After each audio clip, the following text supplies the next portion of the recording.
commencé en fait dans un cabinet de conseil en communication qui était spécialisé dans le tourisme. J'ai pris le virage du high-tech dans la foulée. J'ai participé à l'aventure du lancement d'Internet gratuit en France. Ça, c'était passionnant parce qu'on apprenait tous au même moment et avec le même niveau en fait d'apprentissage.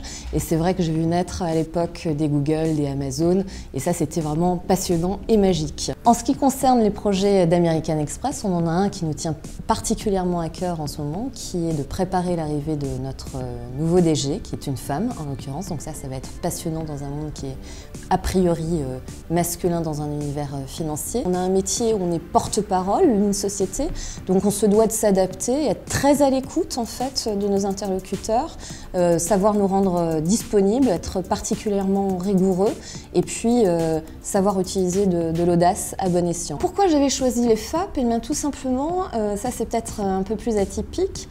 J'avais déjà un job et j'étais déjà en poste en fait avant de rejoindre les FAP, donc j'avais cette partie pratique et il me manquait en fait la théorie. Et je crois qu'à l'époque, et c'est encore le cas aujourd'hui, les FAP étaient certainement l'une des rares formations à offrir cette double apprentissage qui permettait de joindre l'utile à l'agréable, la théorie à la pratique. Et refaire les FAP demain, oui bien évidemment, parce qu'on a un métier qui cultive toutes les facettes de l'humain.